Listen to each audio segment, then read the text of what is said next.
अस्सलाम वालेकुम दोस्तों। आज मैं आपको एक ओवन है उसकी एक घर में थोड़ी सी अगर प्रॉब्लम बन जाए तो उसमें अगर स्पार्क आ रहा हो तो उसको ख़ुद घर में ठीक करने का तरीका बताने लगा हूँ। ये वेव्स वालों का ओवन है, माइक्रोवेव ओवन। पिछले दिनों मुझसे थोड़ा सा एक मिस्टेक हो गई कि मैंने पॉपकॉर्न इसमें बनाने की कोशिश की। अब उसको लिए मुझे चाहिए था कि उसको किसी चीज़ से कवर करता, लेकिन मैंने ओपन रख दिया तो उसकी वजह से ना ओवन में स्पार्क बनना शुरू हो गया। ये इनके जब मैंने ओवन को चलाया तो उसमें स्पार्क आने शुरू हो गए। मैंने बंद किया और मैंने सोचा कि इसको खुद सही करना चाहिए।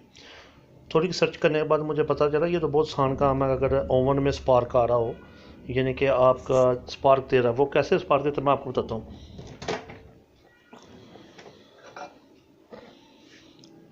ये देखें, ये ओवन के अंदर ना एक होती है प्लेट, इसको कहते हैं ये वाली प्लेट।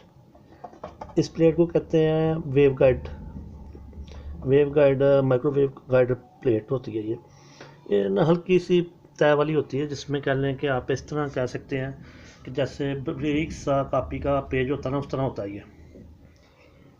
तो इसकी वजह से ना ये यहाँ से जल गई थी, इस तरफ से ना यहाँ से जल गई थी, जिसकी वजह से मुझे प्रॉब्लम बननी शुरू हो गई कि जब मैं इसका स्विच ऑन करता था तो स्विच ऑन करने के बाद मैं जब चलाना शुरू किया तो इसके अंदर से यहाँ से ना ऐसे जैसे स्पार्क होती है कोई चीज़, वैसे शुरू हो गई। यानी कि चलता था ओवन, लेकिन साथ स्पार्क होने शुरू हो गया।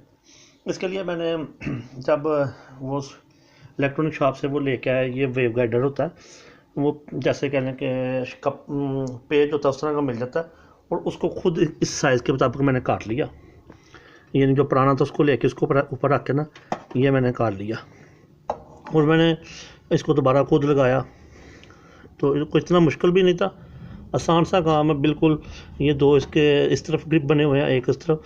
पहले अपने दोनों की तरफ इधर दाखिल करके थोड़ा सा पुश करना है, ये हो क्योंकि बेंड हो जाता है, तो फिर इस तरह इसको अंदर दाखिल कर देना।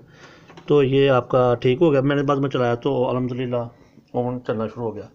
तो इसलिए दोस्तों, अगर कोई ऐसा मसला हो कि जब यहाँ से आपका कोई स्पार्क हो रहा हो तो फिर समझ लें कि ये वेव गाइड चेक करें, ये जो प्लेट होती है पेपर टाइप। तो अगर इसमें प्रॉब्लम बन रहा हो तो आप इसको खुद घर में 50 रुपये में, मुझे 50 रुपये उसमें दिया था, लेकिन महंगा दिया था, 20 रुपये का वाला काम था वो। ठीक है, तो इसको आप खुद घर में ठीक कर सकते हैं, यानी खुद रिजॉल्व कर सकते हैं ये प्रॉब्लम, बजाय कि आप किसी माइक्रोवेव ओवन वाले के पास लेके जाएंगे ना, वो आपसे 500 ज़रूर लेगा, वो आपको असल बात नहीं बताएगा। वो ये कहेगा आप रख दें, हम कर देंगे। वो एक बात मैं बताऊंगा बाद में भी आपको। एक बार पहले भी ना इस ओवन को थोड़ा सा मसला बन गया था। कोई मसला इतना ज़्यादा नहीं था, सिर्फ इसका फ्यूज़ उड़ गया था। तो फ्यूज़ उड़ने की वजह से ना ये पानी गर्म नहीं था कर रहा, यानी कोई भी चीज़ गर्म नहीं था करता, चलता था। तो फिर उस वक्त भी मैंने ये खुद ही किया कि जब मैंने चेक किया इसके कंपोनेंट्स, तो मैंने वो एम्पेयर मीटर के साथ चेक किया तो उसका जो होता ना फ्यूज़, वो ख़राब हो गया था। लेकिन मैंने जब शॉप वाले के पास ले गया तो उसने मुझे बताया कि ये तो 2-3 हज़ार रुपये का काम है, लेकिन वो मैंने 70 रुपये में मुझे वो ना अच्छा फ्यूज़ मिला था जापान का। अब 100 का हो गया होगा। तो फिर मैंने वो लगाया तो उसने यानी काम करना शुरू कर दिया, ओवन चलता था और चीज़ें भी गर्म शुरू कर दी। इसलिए आप थोड़ी सी ना सर्च किया करें, आप घर में बैठ के भी इस तरह का यूट्यूब में आपको वीडियोस मिल जाती हैं इंग्लिश में, तो आप सर्च कर लिया करें। हो सकता है आपको छोटा प्रॉब्लम जो है वो घर में बैठ के हल हो जाए। ओके, अस्सलाम वालेकुम, अल्लाह हाफिज़।